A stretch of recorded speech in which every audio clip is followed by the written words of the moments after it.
What does it mean in scale? You really gotta pay attention in this lesson.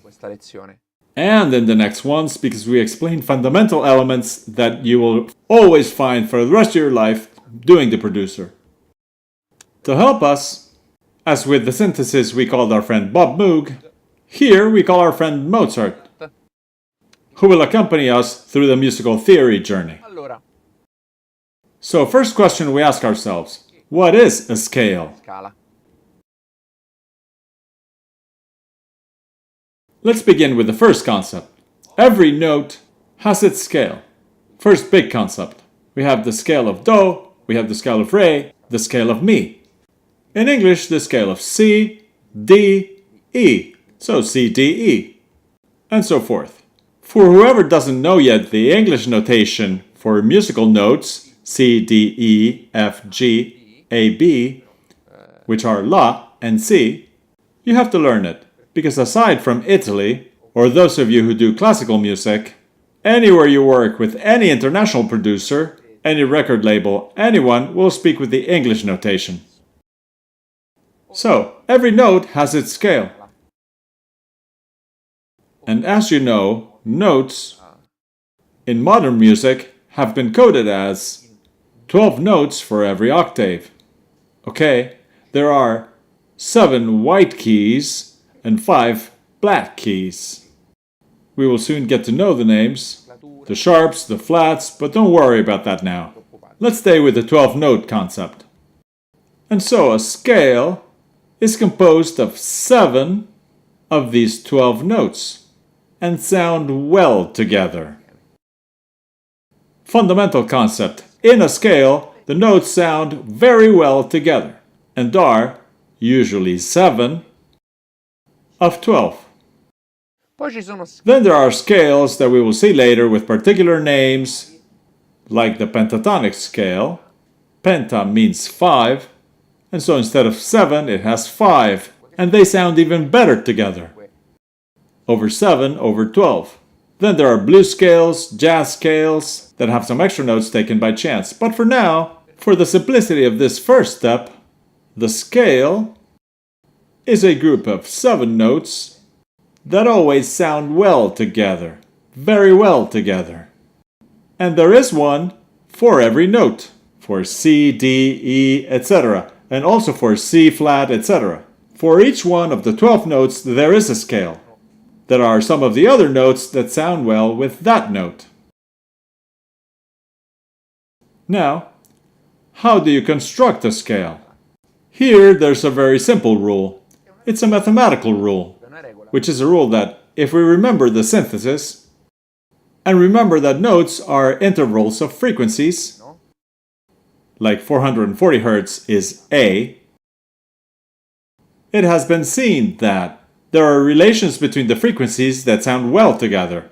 The more expert of you have heard about the third, the fifth, the seventh, when there are harmonizations, right? When Nello explained in the synths the sinusoidal waveform that would add up with its third and its fifth, it was the same as saying some of those harmonies that sound well together. And evidently these harmonies are part of the notes, the right ones that work inside of a scale. And so, how do you construct a scale? On screen you can see the first rule, which is the one we explain in this video, in this lesson. There are some things in this course that you have to print, tattoo on yourselves, or put in the studio, on a poster. There are 7 or 8 fundamental rules. This is one of them. And in this harmonics course there are 3 or 4 more. The rule of the major scale. The major scale is composed in this way. You start from the bass note you have chosen. For simplicity, let's start with C. This is C. After which, the 7 notes that sound well with this note are the ones at a distance of 1 tone, 1 tone, 1 semitone, 1 tone, 1 tone, 1 tone, and 1 semitone. I get back to C. So the 7 notes include the principal note and other 6 to get back to the principal note. Now I'll show you this on a keyboard. But the concept that you have to understand is the rule to make the major scale is tone, tone, half tone, tone, tone, tone, half tone, no matter what the starting note is. Okay, now let's go see it on a keyboard. I start at C. See it? Now let's see for a second the concept of tone and semitone. One tone is equal to two semitones. Basic mathematics. I have a piece of bread I divided in two. A piece of bread is composed of two semibreads. Easy. One tone is composed of two semitones. Black or white don't have anything to do with semitone or tone. Black keys and white keys are notes. Okay, so you see that between this white long note and this black note, there is one semitone of difference.